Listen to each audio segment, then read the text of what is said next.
if you want to shoot with your GR3 or GR3X at night, I think a very important thing to do first is to identify its limits and shortcomings, and then adapt to your shooting approach around them.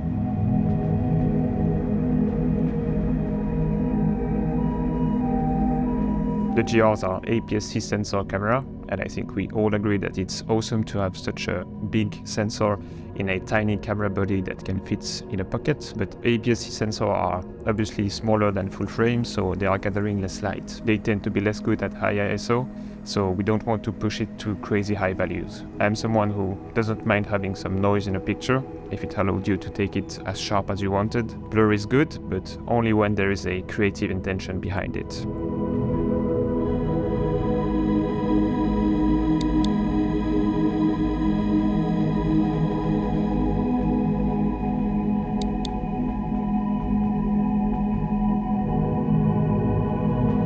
Second point is the autofocus, and once again I think it's very good, very decent, and what we can expect from such a small camera. But once the sun is gone, the autofocus gets quite a bit slower, and you need to point at areas with a clear contrast for the camera to be able to focus. If you are using a bigger mirrorless camera, just like the Sony's or Canon or whatever, I think you can forget being able to focus at night super quick, just like when using those.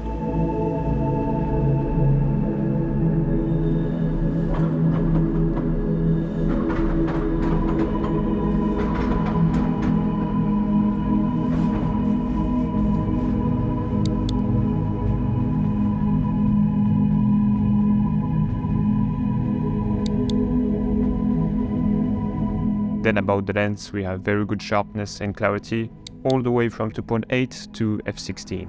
But the widest is 2.8, so there is a pretty significant difference between that and the common prime lenses that opens at 1.8, 1.4, or even 1.2 for the craziest ones.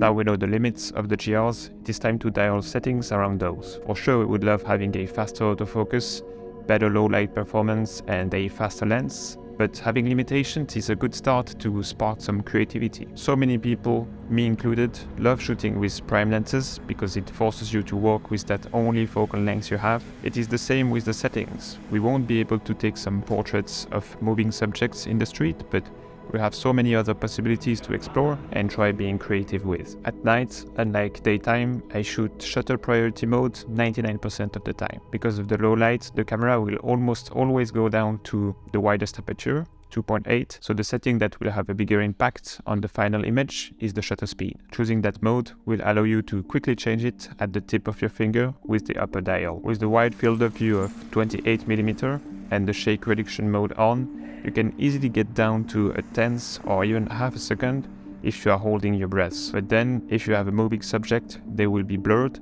so here you have a creative choice to do. But it is good to know that if you are shooting at a more static scene, you can go down to a very low shutter speed and then end up with a more clean image because the ISO won't be too high.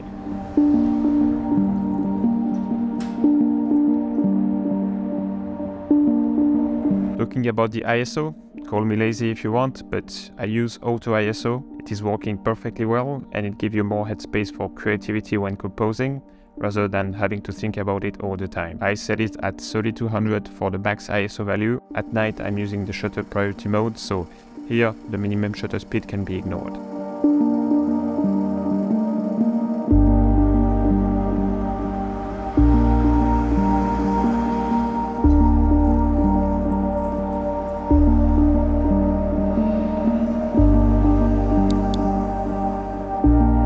The autofocus at night is not the fastest, as I said before, but the way to make it as responsive as possible is putting a single point focus and keeping it at the center. This is where it's quicker to focus, I feel, so I keep it there and usually focus on what I want and then recompose.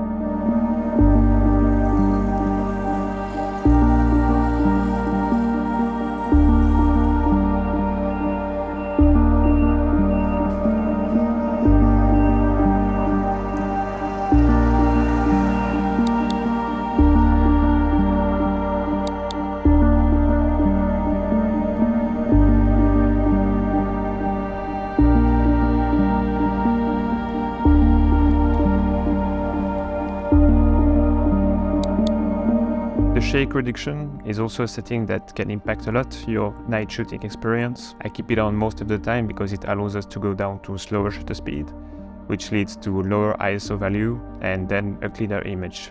But there is one exception. If you are trying to incorporate some camera shake blur for a panning shot, for example, I think you should disable it. I have tried some panning shot with the IBIS on and it simply doesn't work.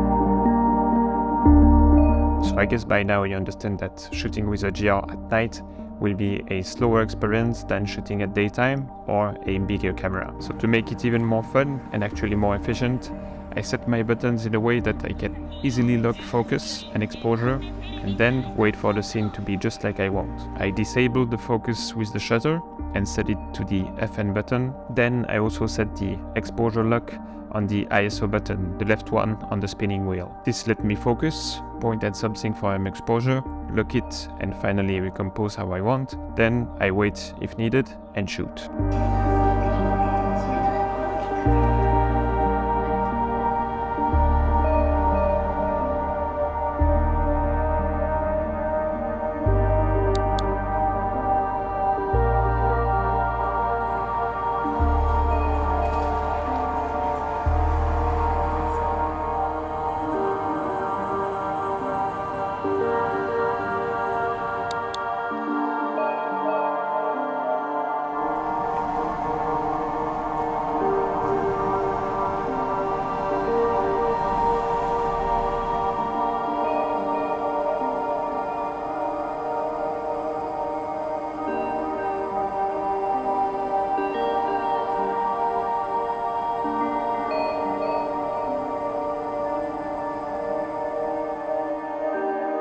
So now that we know the limits of the GRs and our camera is set up, it is time to shoot. I like shooting more static scenes with my RICOH, finding a billboard, a restaurant or an interesting storefront, ideally with a decent amount of light, get my focus right, my exposure in order not to blow up too much my highlights, recompose, and then wait for a subject to enter in the scene if I want to.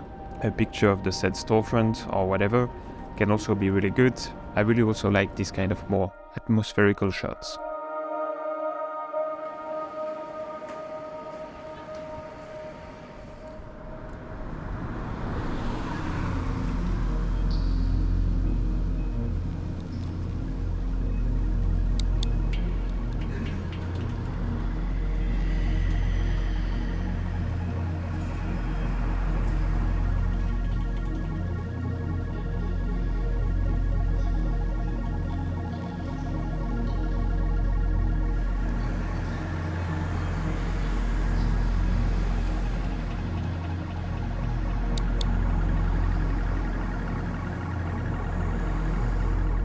What I enjoy with the GR is that it's so small that you can really get creative with your position, and it's easier to fit it in interesting places, to incorporate some foreground, to have an additional layer to your compositions.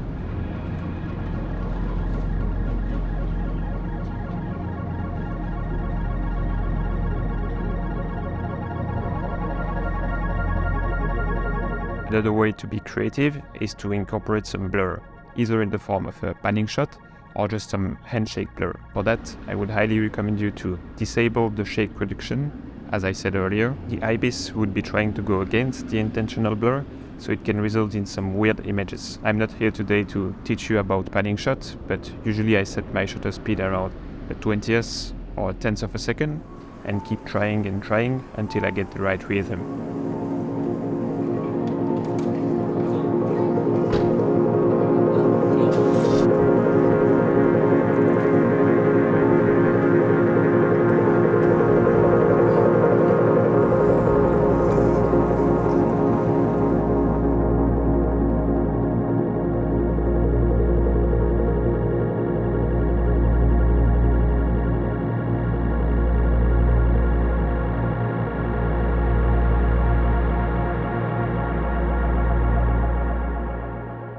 that's pretty much it. I hope you got some inspiration and some ideas from my explanation, and also from the behind the scenes, from the POV shots sprinkled around the video. Have fun shooting with your GR during the day and at night time too.